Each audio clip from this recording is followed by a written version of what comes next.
In the city of Bright Falls, a man and a woman fell in love. Barbara Jagger adored Thomas Zane with his heart. One day, the poor girl went swimming in Cauldron Lake and drowned.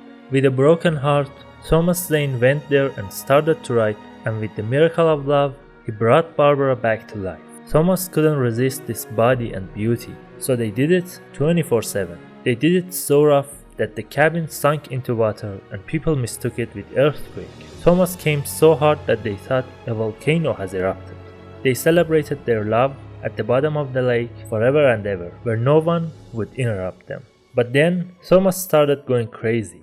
He kept talking about light and darkness. He believed Barbara has changed, or even possessed by something called the Dark Presence. When Zane completely lost his mind and tried to pull out Barbara's heart out of her chest, she had no choice but to run. She got out of the lake and hid in the town. Many years later, a successful writer came to the island. Barbara found this a great chance to save her lover, so he asked Alan Wake nicely to get to the cabin and write another story, so maybe he can change events too. Alan accepted this polite offer and went there with his wife, Alice. But before he could start to write, Alice got pulled into the lake. You see, Zane got it all wrong. There was no dark presence, and Barbara wasn't the one who got possessed. It was Zane himself all along, by a power called the light presence. The light presence forced him to take Alice with him so he can stop Alan from writing a story. But then, the kind, good-looking old lady Barbara came to Alan's aid. She protected him against the light presence, so he could peacefully write his story in the cabin and save both Zane and Alice. Alan started to write for hours and days. Barbara was by his side all the time, encouraging him to keep writing. On the seventh day, the evil Zane attacked the cabin again and interrupted Alan's writing by banishing him from there. Alan woke up in an accident. He didn't remember anything. Barbara tried to get close to him to protect him and explain everything. How light is an evil entity and had captured his wife. But Alan didn't believe this. He went with the assumption that darkness is always bad and light is good. Thus, Zane succeeded in his plan. He managed to brainwash Alan to think Barbara is his enemy. From there, he kept looking for the light. He then met the sheriff and she told him that there's no cabin on the Cauldron Lake. Yes, Zane had destroyed it, so Alan couldn't go back there.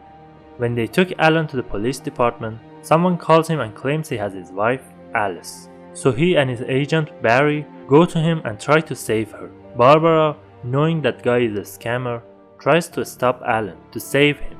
She knows Alice is trapped with Thomas and light presence. But Alan doesn't listen to her anyway. The scammer tells him that they want his manuscript, the one he wrote to save his wife. But Alan didn't have a chance to complete it, as Thomas Zane interrupted him. So he asks for more time. He sits behind typewriter to finish the story, but Zane shines light to him through the white pages.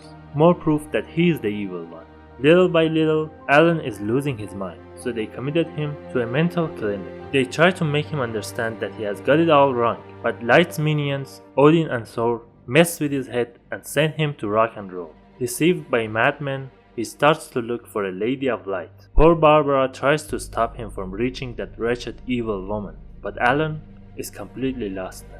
He reaches the Lady of Light, the source of all evil in the world, and that woman deceives him to think Barbara is the enemy and should be destroyed. She gives him a wicked weapon named Clicker, and Alan shoves it into Barbara's heart, even though he should have taken consent first before penetration. But Zane has completely corrupted him now. He fills her heart with something the algorithm won't let me say, and with that, Barbara died.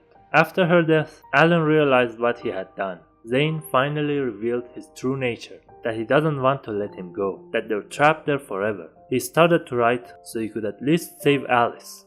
He decided to wait there, so one day, Remedy has the budget to make another game and save him there. What's up everyone, AllSoul here, and this is my fourth What If We Were the Bad Guys video. If you enjoyed, don't forget to like and subscribe, and check out my other videos. As always, be safe, friend. Don't you dare go hollow.